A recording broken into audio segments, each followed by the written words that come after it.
Halo kawan Sound and Mesin, ketemu lagi dengan saya Edi Permandandita di channel YouTube Sound and Mesin. Nah, kali ini akan membahas salah satu produk unggulan, bukan unggulan aja ya, legendaris dari Suzuki, compact SUV. Jadi diproduksi pertama kali sejak tahun 1970 sampai sekarang sudah masuk ke generasi keempat. Tapi desainnya tetap mempertahankan desain ikonik dari generasi pendahulunya. Ini dia mobilnya.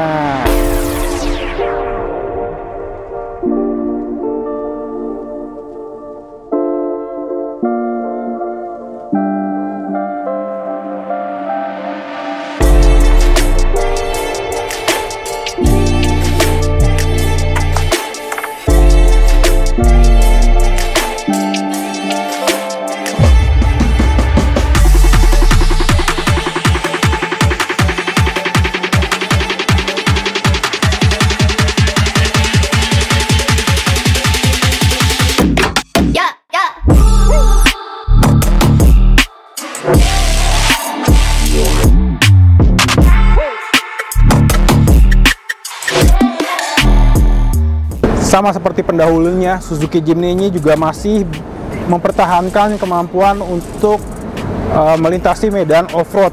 Kalau di Jepang, Suzuki Jimny ini masuk ke dalam kelas Kei-Car karena tersedia dengan mesin berkapasitas 600 cc. Tapi untuk model atau varian yang masuk ke ya, Suzuki Jimny ini telah dilengkapi dengan mesin K15B berkapasitas 1500 cc, 4 silinder, 16 katup. Mesin tersebut sanggup menghasilkan tenaga sekitar 100 horsepower pada 6000 rpm dan torsi 135 Nm pada 4000 rpm. Jadi untuk mobil semungil ini, tenaga tersebut udah cukup banget untuk di dalam kota maupun melintasi medan off-road. Mengikuti perkembangan zaman, Suzuki Jimny ini juga telah dibekali dengan beberapa fitur dan teknologi yang canggih. Untuk dari sistem keamanan sudah dilengkapi dengan dual airbag di sisi penumpang depan dan supir depan. Terusnya juga ada sistem HDC Hill Descent Control. Jadi saat menuruni bukit atau turunan tajam, secara otomatis dapat menahan laju mobil agar tidak terlalu meluncur dengan kencang. Terus juga sistem pengoperasian di HDC-nya itu cukup mudah, tinggal menekan tombol di bagian tengah dashboard ini. Terus juga untuk power window-nya juga biasanya terletak di pintu. Ini Suzuki Jimny tombol power window-nya terletak di bagian tengah. Terus yang menarik lagi, head unitnya sudah dilengkapi dengan LCD monitor, bisa terkoneksi dengan handphone. Terus juga pengaturannya bisa dilakukan di setir.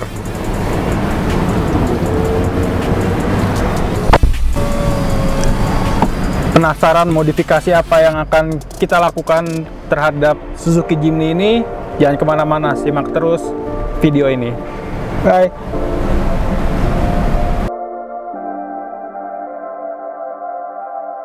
Pertama kali kita akan mendatangi salah satu instalator audio ternama di Jakarta, yaitu Best Body Shop Angkasa. Nanti kita di sana ketemu dengan instalatornya, namanya Ko Martin. Kita akan tanya-tanya secara detail mengenai audio dari Suzuki Jimny ini, bagaimana kualitas dalam kondisi standar.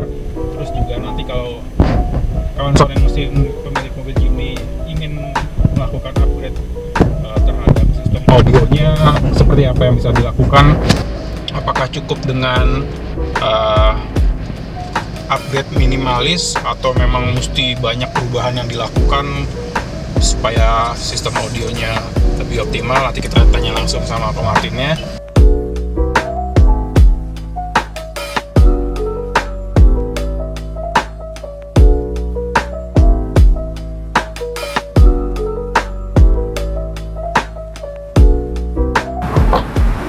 Nah, sobat Sound and Mesin, saya sudah sampai di Best Body Shop atau BBS Angkasa yang letaknya di depan Hotel Golden di dekat lampu merah Sentul.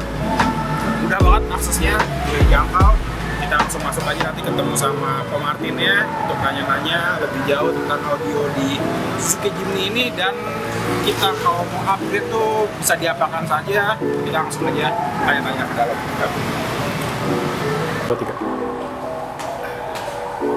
Nah, kita sekarang udah di dalam BBS Angkasa. Ya, ini ada Ko Martin nih. Halo Martin, apa kabar? Lagi sibuk nih? Enggak, lagi nyantai. Baik kok, ini sekarang saya lagi mau review Suzuki Jimny. Saya lagi bawa Suzuki Jimny ini, udah saya taruh di bawah.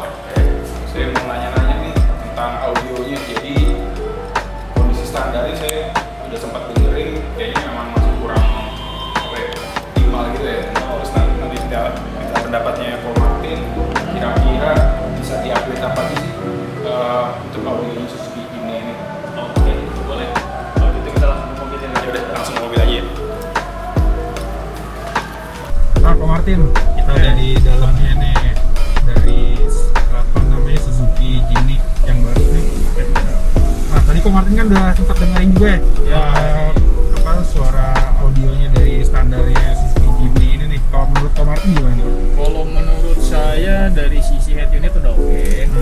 Paling nanti ya yang harus banyak diimprove ini mungkin dari speaker, karena kebetulan kalau saya lihat speakernya hanya koaksial dan bagian depan only. Iya, cuma 2 aja kayaknya. Iya, belakangnya sayang sekali belakangnya belum ada. Jadi kalau misalkan kita bawa penumpang kayaknya kan nggak fair ya kalau yang enak itu cuma di depan doang.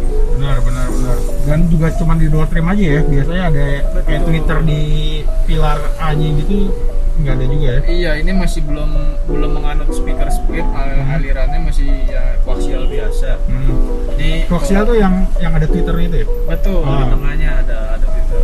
Jadi ini masih belum split. Kalau misalkan kita upgrade jadi split kayaknya lebih benar banget ini. Oh gitu ya, lebih optimal ya. Nah, apa namanya? Jadi mesti ganti speaker yang ini ukurannya 4 in ya kayaknya. Kalau saya lihat dari diameternya seperti Kecil, ini ukuran speaker 4 inch ini. Dan ini jarang sekali ada ukuran ini sekarang, untuk sekarang ya, karena kalau dulu mungkin kita masih banyak, tapi kalau sekarang mostly kan standarnya sudah ukuran 6 inch sampai 6,5 inch. Kalau ini masih 4 inch ya, ini mungkin kita agak susah nyarinya. Tapi ada ya di pasaran. Masih bisa dicari. Nah, selain mesti ganti speaker terus butuh apa lagi nih kok? Kan ada yang DSP atau pakai power atau gimana enaknya? Oh, itu udah wajib. Kalau misalkan kita ganti speaker, kita udah wajib harus kasih power amplifier lah ya. Lalu ada lagi tambahannya subwoofer. Nah, untuk si power sendiri sekarang ada ya, kita kan ada ya produk baru namanya DSP-M. Jadi DSP sudah bilin ada amplifier, jadi kita lebih menghemat tempat istilahnya. Oh gitu, lebih ringkas ya. Betul. Gitu. Itu penempatan DSP-M-nya nanti di mana tuh kok? Kalau saya lihat mobil ini mungkin yang paling pas itu di bawah jok ya. Di bawah jok gitu. Karena memang kabin ini kan dimensinya benar, karena mobilnya ini terbatas sekali untuk space-nya terbatas. Dan satu lagi penambahan dari saya, mungkin ini sangat direkomendasikan pas yang peredam. Pasang peredam ya? Iya, kalau saya lihat karena bodi dalamnya plastiknya sepertinya kayaknya ringkih sekali ini berisik nih. Oh gitu. Dia lebih rigid ya, lebih peredam. Betul, lebih rigid dan kita nggak terlalu banyak noise kalau misalnya kita pasang. Getarannya itu tadi ya? Betul. Nah terus kalau Twitter enaknya dipasangin di mana? Kalau saya lihat sepertinya penempatannya pada posisi paling pas mungkin di sini ya. Posisi di pilarnya, di rumah repeating Twitter sudah ada. Ya, paling ideal ya. Paling ideal sih di sini, paling cocok. Jadi perubahannya nggak terlalu banyak. Nah, kalau subwoofernya sendiri? Oke, kalau masalah subwoofer kita kembali lagi tergantung dari kamu lah ya. Ada sekarang ini kan namanya subwoofer kan ada yang aktif, bisa di bawah jok, ataupun kalau kita yang pasif custom. Nah, kalau custom kita harus di belakang kita lihat. Nah, untuk yang di bawah jok sepertinya kayaknya kita masih bisa dengan catatan di SPM kamu yang pakai channelnya cukup. Oke, 4 channel ya? Iya, jadi kita untuk menghemat space, posisi kiri kita bisa untuk di subwoofer kolong, yang di kanan kita bisa untuk amplifier dan DSP. Oke. Ada speaker tambahan nggak sih di belakang nanti? Enaknya? Kalau kita pakai, saya rasa kalau subwoofer kita posisi belakang enak, paling benar lah ya. Dari sisi hasil suara paling benar kita pakai subwoofer yang pasif. Oh, yang pasif. Jadi speakernya cuma di depan aja ya, nggak usah tambahin speaker di belakang. Saya rasa kalau kayak tambah itu enggak. Kalau saya lihat dari space kayaknya nggak ada. Nggak cukup ya. Tidak memungkinkan Iya, untuk dari space dari belakang. Jadi udah aman, tambahin tweeter, speaker ganti, tambah DSPM sama subwoofer satu di belakang udah cukup banget. Benar sekali. Jadi ringkas juga ya, nggak terlalu banyak perubahan ya. Iya, nggak terlalu banyak perubahan. Nah, kalau head unit itu sendiri udah oke nggak nih kok sebenarnya? Sebenarnya kalau saya lihat head unit sudah oke. Ya kalau memang misalkan kembali lagi dari kalau mau di-upgrade, hasil suara masih akan lebih bagus. Ya. Tapi kalau untuk yang Daily use sudah oke lah. Tadi perubahan tadi yang Martin bilang udah cukup banget ya. Udah. Oke, siap. Oh, kalau untuk penempatan subwoofernya tadi di mana kira-kira nih? Nah, kalau saya lihat penempatan subwoofer paling ideal ya di sini. Oh, di pintunya ini ya? Ya, ini kita ubah, kita custom. Door trim ini namanya door trim pintu ya? Ini namanya masih termasuk door trim. Door trim pintu belakang, kita custom, kita ubah dari box kayu. Oh gitu, diganti kayu aja. Betul, karena ini paling cocok kalau saya lihat idealnya hanya di sini aja. Karena di bagian sana sudah nggak ada space. Yang paling memungkinkan di sini buat Paling subwoofer. memungkinkan di sini. Nah, subwoofernya berapa inci kok?